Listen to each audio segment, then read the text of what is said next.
Hello, it's Kamal here. Welcome to episode 3 of our special Daily Tea investigation, the tech boss who was Russia's secret spy.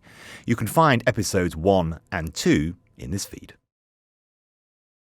Minsk, the capital city of Belarus in Eastern Europe. It is notable for its Soviet architecture, monumental and bold, used to convey power and progress.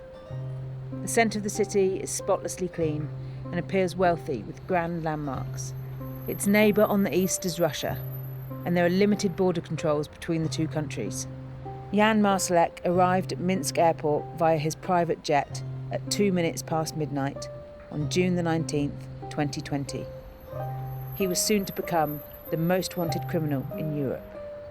In the months and weeks that followed the collapse of Wirecard, the extent of Marsalek's ties to the murky world of espionage began to emerge.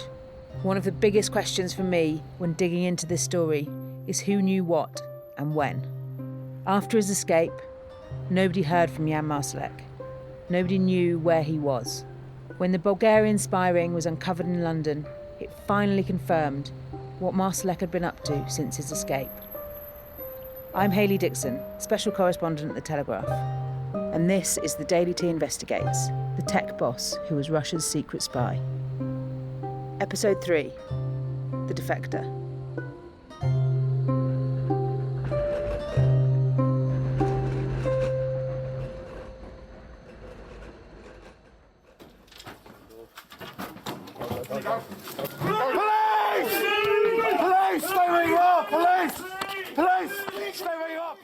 In February 2023, a group of Bulgarians living in the UK were arrested on suspicion of running a spy ring on behalf of the Russian intelligence services. The group had carried out surveillance on Russian dissidents and even an army barracks being used to train Ukrainian soldiers. They had plotted kidnaps and murders and made false identities in return for hundreds of thousands of pounds. The group were acting under the instructions of a man calling himself Rupert Ticz, which prosecutors revealed was in fact a fake identity being used by the fugitive and former tech boss Jan Marsalek.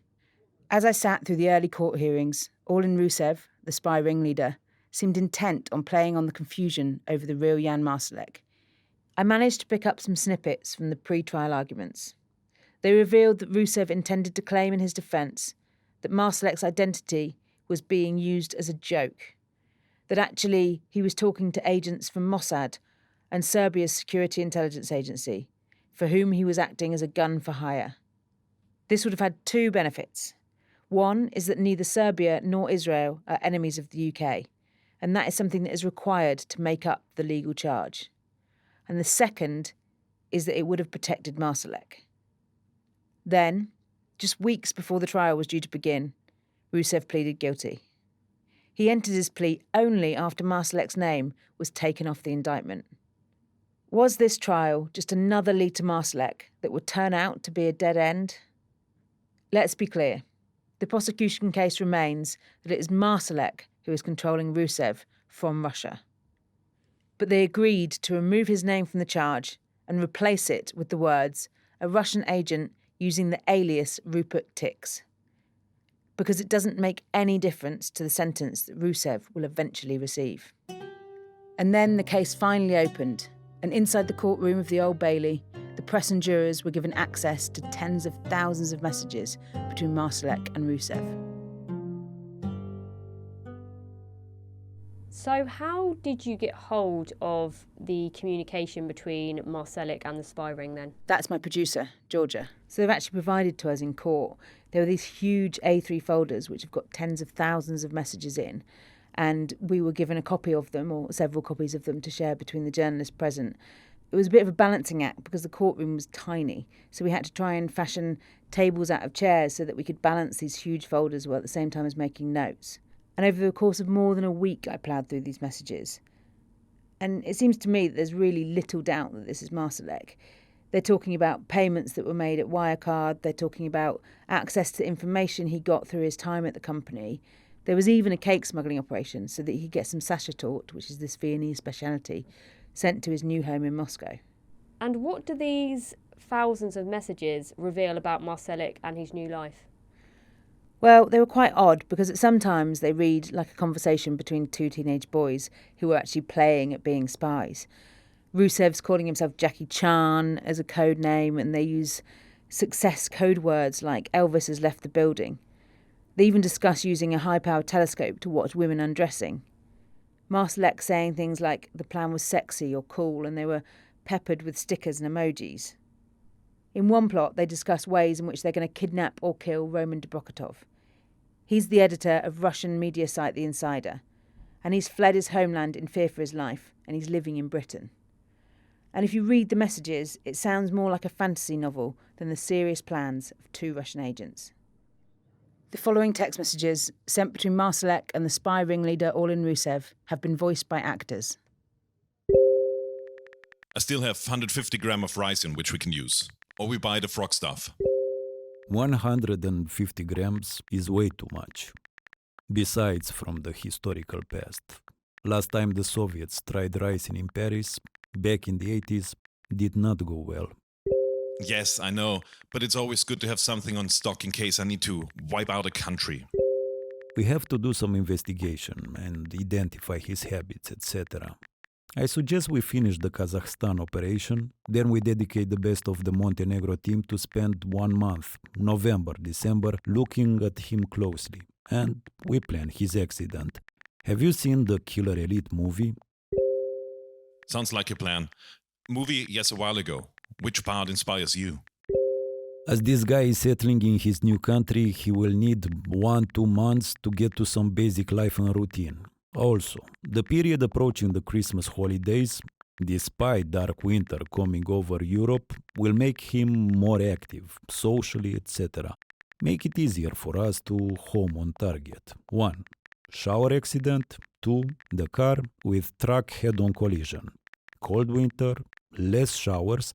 Maybe he will have accident in the shower.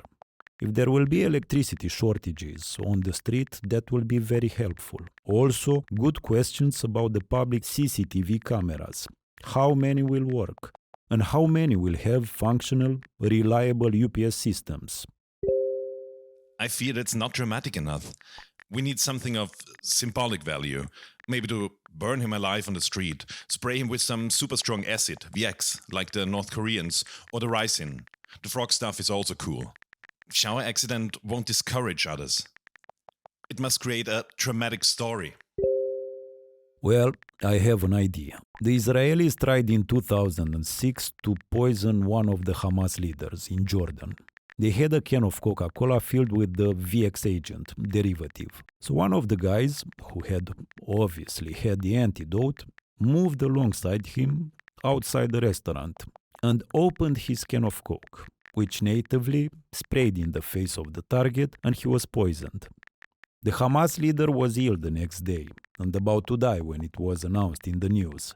Then, sadly for the Israelis, there was a double agent who leaked the operation to the Jordanian king. Ah. And Jordanian king had solid agreement with Israel that in recognition of Israel by Jordan, Israel will never run any operation on Jordanian territory. Hence, the brilliant plan failed. Israel had to quickly deliver the antidote and save the victim. So, I like to improve the idea with Coca-Cola. Reminds me that Roman Dobrokotov can be poisoned in this way. The thing with the Coca-Cola can is brilliant. Everyone knows it. How it sprays all over when you open quickly, and the noise it makes. Nobody pays any attention or will be bothered to suspect anything. Alternative is we shoot him with a poison dart from a drone. We wanted to play some of these messages because not only is this a rare case, but it's incredibly unusual to hear the musings of spies in their own words. For example, MI5's files on the Cambridge Five, who defected to Russia in the 1960s, were only released earlier this year. One security source had joked with me that if I wanted to see the agency's assessment of this case, then I would have to wait 75 years. But we don't need to wait, because we have the messages. It is the rarity of the situation that led Commander Dominic Murphy, the head of the Met Police's counter-terrorism unit, to describe the evidence in this case as like something you would read in a spy novel. He said that he believed that this was Britain's biggest ever spying investigation. And while he acknowledged that at times the messages were hard to take seriously, he was keen to stress how sophisticated their methods were. He described this as industrial espionage. And for those of us following the actions of Jan Marsalek, the messages reveal how close he has become to the apparatus of the Russian state. He has been having dinner with the military to talk about weapons from Ukraine and has been shooting with the Alpha Boys, which is an elite unit of Russia's domestic intelligence service, the FSB. Marsalek also name drops, saying that Putin seriously hates the target of one of their kidnap plots, and that Kadyrov, thought to refer to Chechen leader Ramzan Kadyrov, would enjoy certain types of disinformation.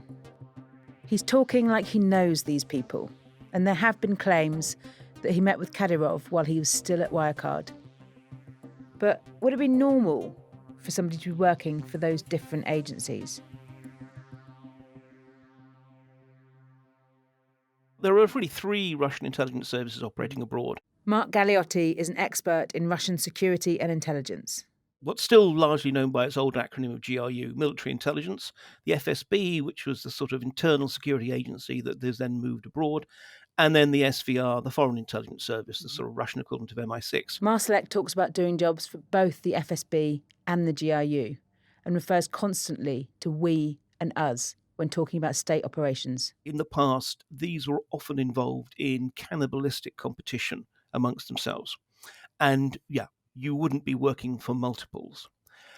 However, we're talking about someone who is probably not a card-carrying agent of any one particular service, but precisely a contractor, an intelligence entrepreneur. I could imagine him pitching different projects to different potential backers. And also it's worth noting that ever since the invasion of Ukraine in February 2022, we've seen the competition become much, much less evident. Before, one could imagine that he would have to be keeping these operations quite isolated and separate from each other.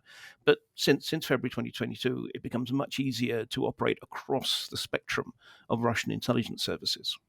And that's because they have more work to do, I presume. More work to do, but also it's clear that the Kremlin has said that, look, we are now in a struggle with the West. There's no more time to be messing around with your internal institutional rivalries. We all have to pull together. And we saw, even if there were old rivalries, security sources in Britain seem certain Marsalek is doing jobs for both. I've also seen some of the secret investigation files from Austria, and they claim that Marsalek's alleged handler, Petlinsky, has worked for both the GRU and the FSB. Evidence given to Austrian detectives linked Petlinsky to the 6th Division of the FSB, a secretive elite department which is known as the Gestapo because of its brutal tactics. At the Old Bailey, jurors heard 6 plots outlined. This included kidnapping Dubokatov and other enemies of the Kremlin, creating disinformation campaigns, and carrying out sophisticated surveillance at a barracks in Germany that they believed was being used to train Ukrainian troops. One of their targets was a man called Kirill Katcher, a Russian lawyer who they have accused of corruption. Kirill denies corruption, saying that the allegations against him have been fabricated because he found himself on the wrong side of the rich and powerful. We need to kidnap him and ship him to Russia. The guy's from the police, but was corrupt, and now that we found out about him, he decided to run away to Montenegro. Our friends would like to see him return to Russia. I think I have the right people. Serbians or Albanians, but they are a bit sloppy. No exquisite touch. Too rough. Nomination.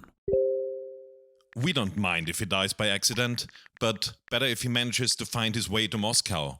But of course, it would be bad if we lose him. The kidnap part is easy, but then transfer part, I suggest a private flight. Adolf Eichmann style, as the Israelis did from Argentina. That need proper science approach, not the average killer for hire. Indeed. Yes, of course, that's realistically the only way. Now, their plan to kidnap Kirill failed, and he remains in hiding, fearing for his life. I did manage to find him. I won't reveal how, because of the risk to his safety, but we managed to have a conversation over an encrypted line. He told me why he thought the FSB wants him dead. As part of his work with the Russian Investigative Committee, he had been digging into illegal gambling in casinos, as well as wrongdoing by powerful oligarchs. Yes, I was already working in the Investigative Committee of Russia. I had a conflict with the Sixth Service of FSB. This is the main service which carries out different tasks of the government of the country. The conflict happened because I always worked according to the law and to fairness and tried not to carry out unlawful orders. But the Investigative Committee of Russia works so that actually it is controlled by the FSB. The orders on serious matters are given by the FSB. So I made sure everything was done within the law and so often found myself under pressure from the FSB. They wanted to catch me, but they had no proof. The Sixth Service of the FSB is familiar. It's the unit that's been linked to Petlinsky by Austrian detectives. So Kirill wouldn't do as he was told. He wanted to expose corruption, he says. Eventually, he left the investigative committee and set up his own law firm, where he carried on digging into dodgy contracts and even the attempted assassination of a businessman by his rivals. And, as Kirill says, in Moscow, every big company is oriented in some way close to Putin's people. It is always like this in Russia, or else you cannot have a big business in Russia. He received threats that, as he puts it, the FSB were going to destroy him. Rather than back down, he made these threats public. But he knew that he was in serious trouble when one of the billionaires he was investigating was released from prison.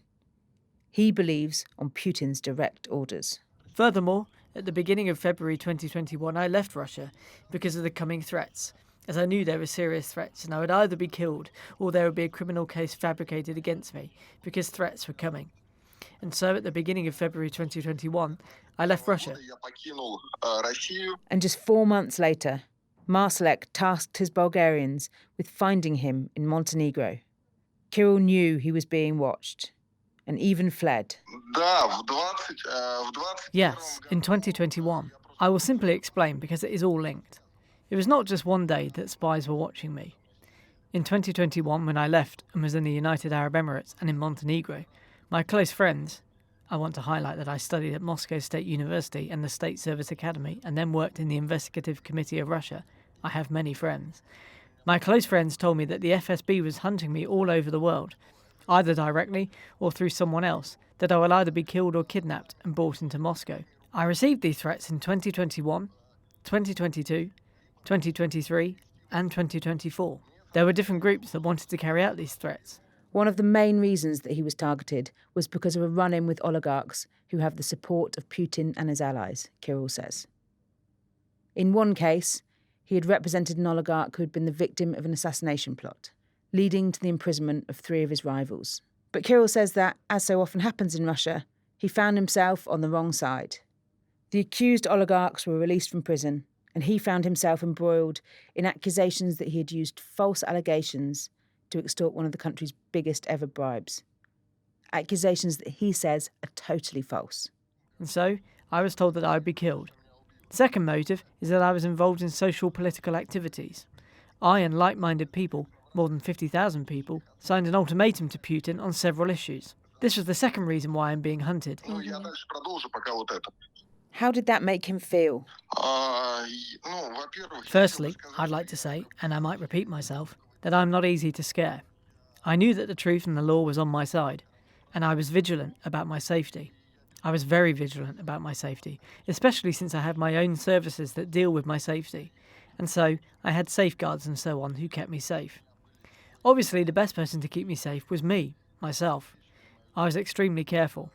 I kept receiving regular threats, which I reported. I involved lawyers to deal with this work. Sometimes I would hide or refrain from leaving my house. I received data and analysed it. But it was only one of the groups. The Bulgarians were involved.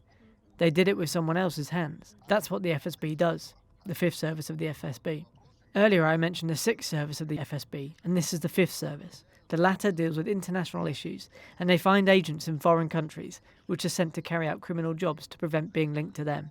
If a foreign agent is detained, he will not give evidence against the FSB, but in real life, the FSB is involved because it is done through many parties. The FSB has the following structure, that the most important home issues inside Russia are being dealt with by the sixth service. They deal with main internal issues. Everything that happens outside Russia, abroad, is dealt with by the fifth service, FSB, Only the Fifth Service deals with all international matters.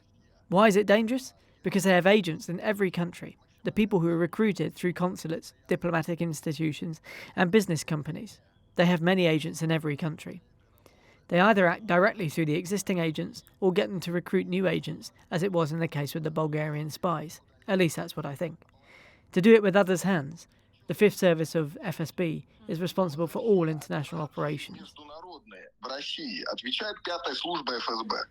But while he knows the inner machinations of the security services, it turns out that I knew he was the target of the Bulgarian spies before he did.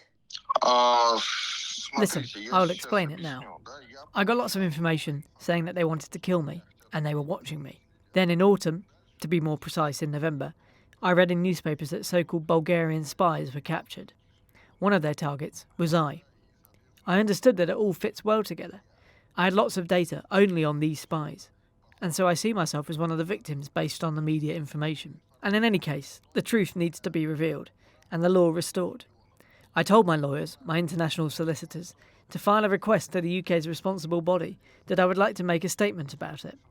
I want to make a statement as a lawyer and as a person to explain why they were trying to kill me, and I want it to get publicity, because only publicity can save me. Of course, I want to help, to protect me, because in fact I am a victim for the UK. The third reason is to punish people, and to help the investigation, because the Bulgarians may not say why it was all happening, but I understand that I was hunted by the FSB, and the true criminals and organisers are in Russia. That's why I wanted to help the investigation in the UK and make a statement. After he read about it in the newspaper, his legal team wrote to the prosecutors here in the UK, offering to give evidence. But he didn't hear back until days before the jury retired to consider their verdicts. Is he still at risk? Of course. And it is a very soft word, risk. I feel a hyper-risk. I take very serious measures for my safety, very serious, because the risk is extremely high. And what about Marsalek, the man focused on getting him back to Moscow? Has he ever met him? No, I learnt this first from newspapers. I do not know who he is. I suspect it is one of the agents recruited by the FSB. I want to underline that the hands of the Fifth Service of the FSB are very long and big, and they have many recruits everywhere in the world. That's why I do not know who it is, and I read about him only in the media. But I understand where it is coming from. I understand who the organiser is.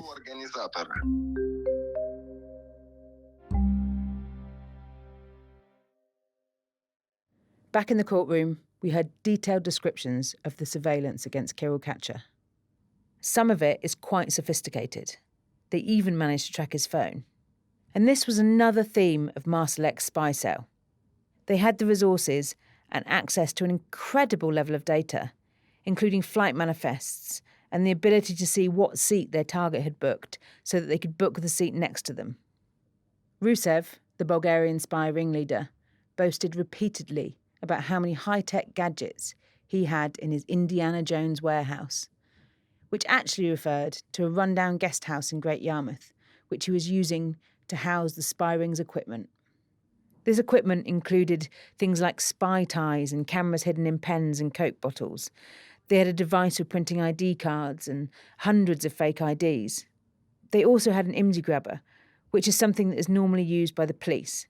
It's a device for intercepting mobile phone data. And what they were planning to do was to use it outside of the patch barracks in Stuttgart, where they believed the Ukrainian soldiers were being trained. And then they were going to use that to trace them back to the battlefield in Ukraine. The plan for that operation began in October 2022. And Marsalek asked Roussev about the IMSI before the targets were even confirmed. Wanted to ask first if the IMSI is still available before volunteering for the mission. And this is quite interesting. It tells us something, I think, about his place in the Russian security services, because it almost looks like he's pitching for jobs here. In another exchange, Roussev and Marsalek are discussing how expensive it will be to trail Christo Grosev, an investigative journalist working for Bellingcat, from Vienna to Montenegro. It's June 2022, and Marsalek is struggling to get the sign-off from his superiors. He explains, FSB decided to be quiet and not to answer. Probably everyone was afraid, and so the decision got delegated to the director and he's somehow busy. In other messages, he discusses payoffs to the FSB. After kickbacks, commission to our friends at the FSB, we have GPP, 3K per day to spend. He also seems to be financing some of the operations himself. In October 2021, Roussev suggested buying a thermal infrared camera, which he wanted to use in the surveillance against Kirill. Top-of-the-range models of this camera go for around €20,000. I think we won't get a 20K purchase approved yet for Montenegro, unless we have located the main targets first. Think and let me know. Shall we take the risk and test, buy it? Again, it is 50-50. It's chicken and egg, but I'm trying not to subsidize Montenegro for once. You suggest a small one for 2.5K first? Says yes to test with smaller hunting thermal scope. Then let's do it. That one is on me. It's also clear that Marsalek and Roussev are working alongside other Russian teams. In the plan to kidnap Kirill, they meet up with an agent they codename Red Sparrow, a reference to the film in which Jennifer Lawrence plays a Russian intelligence officer who is assigned to seduce a CIA agent. Marsalek's Bulgarians have trouble meeting Red Sparrow in Montenegro, and he shows his displeasure at his new paymasters, describing them as bloody Russians, lone wolves. Just saw a screenshot of what the Red Sparrow sent and asked Max, and I fear she's totally lost. Well, in her defense, she's 6 months behind us, but yes, please ask Max to be patient with her. We need to aim for peaceful coexistence with her. Yes, relax. We'll explain, slowly, just like for minions. Bloody hell, I do so much miss James Bond. It's a shame he's working for the British. Instead, we have to deal with the Sioux Assassin Band. I think it would be good if Max would meet Red Sparrow soon, so at least they can teach her a bit. I am helping. No worries. We're all friends there and have common task interest. Nobody will be angry or impolite there. No, such thing, at least from our side, nobody views this as a competition, at least on our side. I fear there's a bit of competitive spirit on the Russian side. I'm trying to suppress that, but I keep feeling it between the lines. No worries. I can always crush that, but it's better if we softly overcome it. They're sensitive creatures, those Russians. Remember the tech boss that Martin Osterlode's colleague described?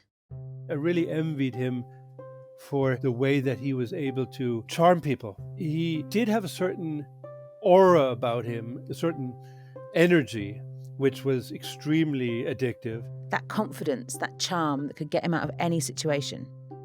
I feel that I can hear it in these messages. He, an Austrian outsider, thinks that he can crush the competitiveness, which is infamous among the Russian secret services. And the messages also betray his desire for success, that drive that pushed him forward at Wirecard. In January 2022, he loses his patience when he realises that Kirill has appeared on video before the Russian Senate. But the FSB only sent him that video, which could contain vital clues as to Kirill's whereabouts, a week later. I absolutely hate the inefficiency of those guys.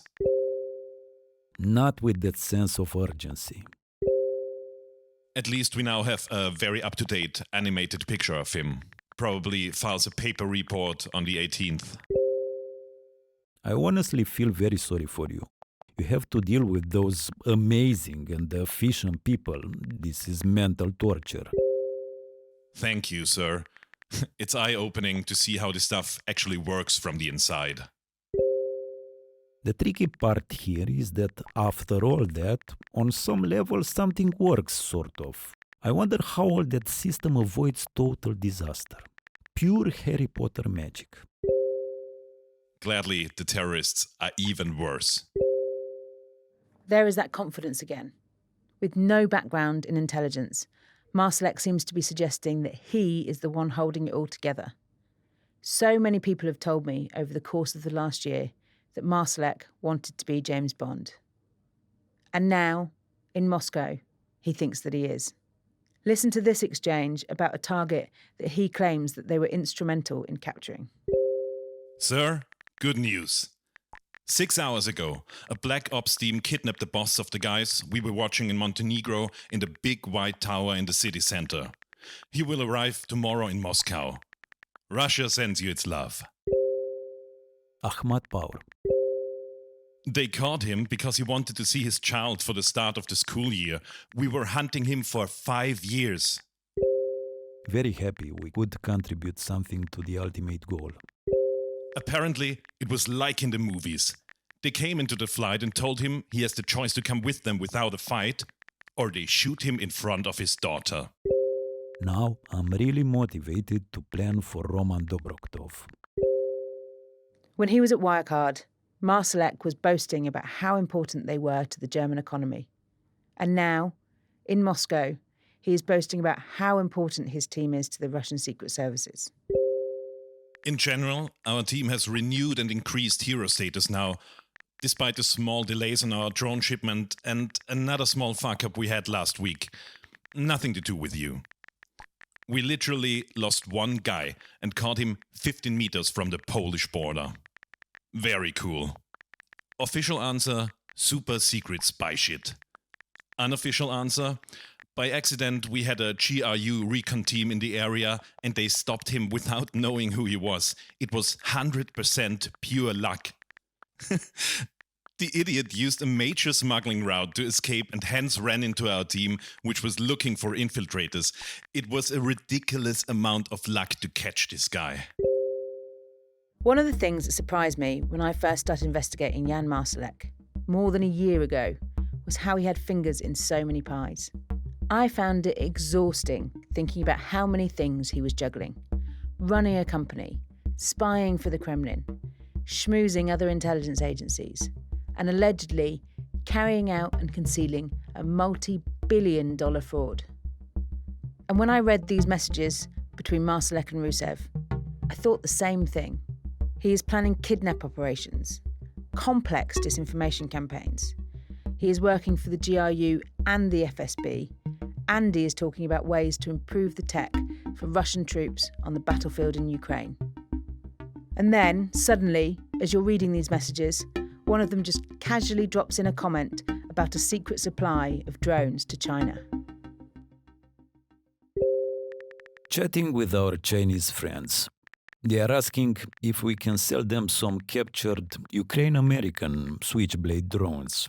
They also ask me if the Germans manufacture their drone called Aladdin, and if they can buy a few pieces. This is a request from intelligence or from DJI Hotel folks? No, this is the plan. The army, nothing to do with hotel. Understood, because this will be the first question I will be asked. They spend each year over 1.5 billion just to acquire and reverse engineer Western tech. Good guys. PLAN stands for the People's Liberation Army Navy, China's army.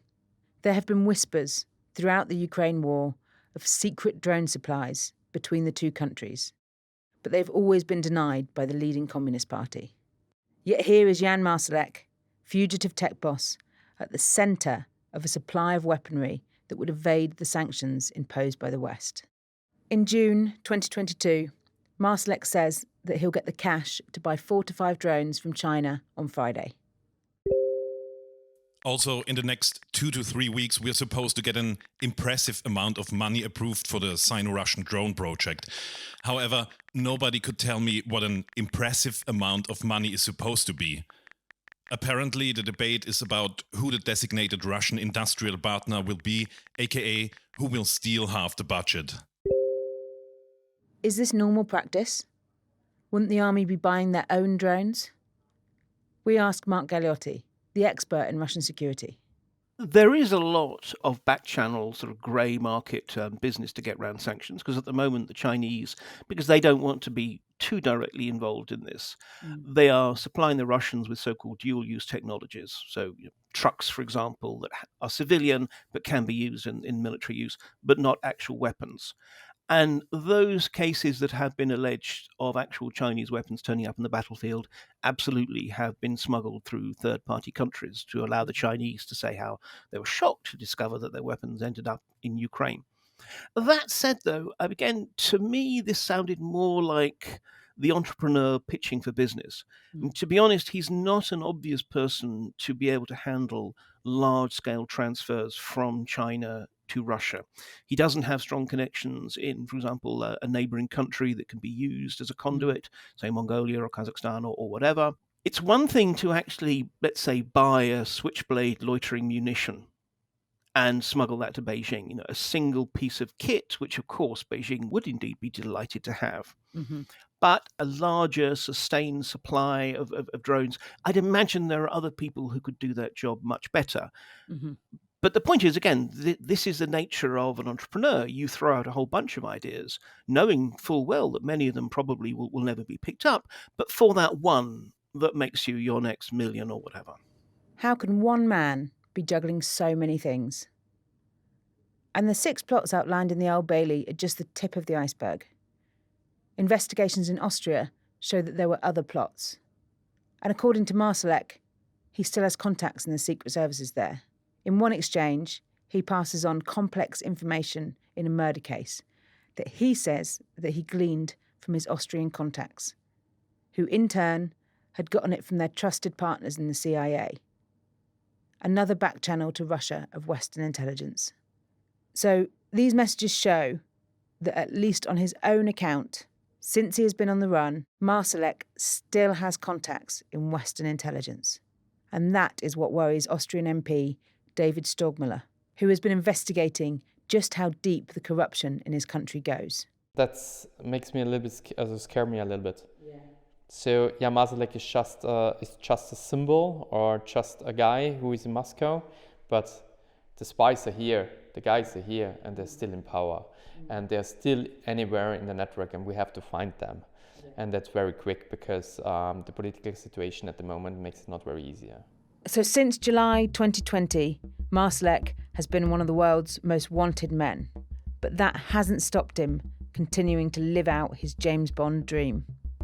Because as the German police were scrambling to find him, amidst the chaos and the questions that he left behind at Wirecard, he set up this Bulgarian spy ring.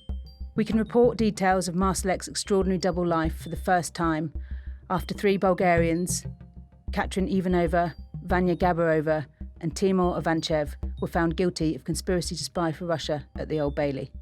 These 3 were described by Marsalek and Roussev as their minions who carried out surveillance operations on the ground. I've put the allegations against Marsalek to his German lawyer, but I've had no response. So instead, I asked Petlinski, Marsalek's alleged Russian handler. He is the only one who admits that he has spoken to him recently. So, where is Jan Marsalek today? Petlinski says he's not in touch with Marsalek very frequently. Petlinski thinks he's an easy person to track, and he doesn't want to give away Marsalek's whereabouts and destroy his life by being in touch with him. Petlinski told me that Marsalek is still able to travel on a number of different passports, and he does so because, in general, he hates the Russian weather. He told me that it was a miracle that Marsalek chose to move to Russia. He said that there are at least 7 countries which were happy to take him in, and that he knew personally one president of an ex-Soviet country who had already prepared a passport for Marsalek if he chose to go there. Some Western intelligence agencies believe that he is regularly in Dubai, where there is no extradition treaty, and that he has been helping with the reorganisation of the Wagner Group since the death of its leader, Yevgeny Prigozhin. Russian private military companies are a thread that goes back to Marsalek's time at Wirecard. Kilian Kleinschmidt again, the former UN humanitarian who Marsalek tried to bring on for the Libya project. As we know now, yes, he has been involved in a lot of other Russian things and is even, as we speak today, apparently again involved in new operations now based in Dubai. So. Yeah. And are you aware, have you heard what those operations are that he's involved in now? No, I mean, that's still sort of work in progress. But yeah. I mean, as we all suspect, he is very much involved into the Africa operations, the Africa Corps eventually, and so on. But that's sort of speculation. Let's call it speculation for the moment. The Afrika Korps is the current collective name for the Russian private military companies operating in Africa. They are filling a hole left by the Wagner Group. There are extensive operations which are apparently also linked to economic interests.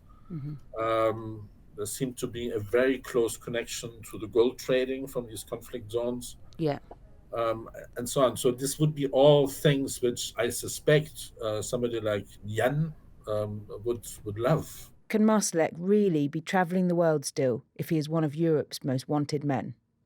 It would seem quite strange that if he's flying in and out of Dubai, that he's not worried that some Western intelligence service or any other service for that matter might pick him up at the airport, put him on a plane and have a chat with him somewhere. That's Julian Hessenthaler, the security consultant. It also seems strange that the Russians went through all the effort to get him to Russia, supposedly protect him, and then let him roam freely to Dubai, risking to be put on a plane by somebody. That all doesn't make much sense to me. I'm sure there's reasons for that if that's true. I cannot say what these reasons are, but I would be curious to find out. Whilst we have an idea of what Marsalek has been doing over the last few years, there is still one thing missing. No one has managed to catch him in person. I've only heard about this fact that he is obviously equipped with a passport and able to travel. That's Thomas Reigler, the historian. And it would just fit into his lifestyle, actually, that he is, of course, not spending the rest of his life in a golden cage like other people who fled to Moscow. Now he's pursuing the game even more dangerously than before. Because now he's on Interpol's most wanted list, so he's out there in plain sight, really. Yeah, it looks like that way, and to some degree he's living up to his own legend. He has been investigated in the UK, in Germany, in Austria. His spies have been arrested, and yet one man is missing from the dock. Police have told me that there's still investigations ongoing into Marsalek and his network, both here and abroad. He was very good in figuring people out, find the right people who are really loyal and working for him. That's David Stugmuller, the Austrian MP. We have also still from Wirecard some cybersecurity companies who are working strong together with Jan Marsalek. They are still operating, the people are still running around and working in different fields. The name of the companies are changed, but the people are the same. And they are still running around in Vienna and have new companies and working together with the government again. And so that's the point. It's not over. There are still Jan Marsaleks in Vienna. So there's still people he's linked to are still working very closely in the government? Absolutely, yeah. Will it become more difficult to crack down on Marsalek's network, to expose what he was doing, what he still is doing, if the far right get back in power? Because the good thing to have this far right now in power is that the journalists are now more on this topic. They are more interested because it connects to the far rights, and Jan Marsalek still here. But the bad thing is we have a big problem, because when the far right is still in the government, we have network between Russia and Austria's intelligence service. There's still a network there. So we have a big problem, a big security problem in Austria, in the heart of Europe. And that's a big problem for all the other states around us. And that security problem extends to Germany and the UK. Because not only can they not catch Marsalek, they cannot stop him. I spoke to a businessman last summer, just as the trial of the Bulgarians was being prepared.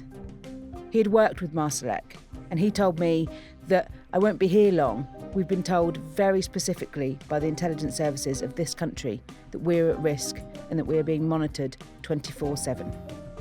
I feel like this won't be the last that we hear of Marsalek. Neither an Interpol red notice nor the high-profile dismantling of his network of agents can stop the man with all the spies.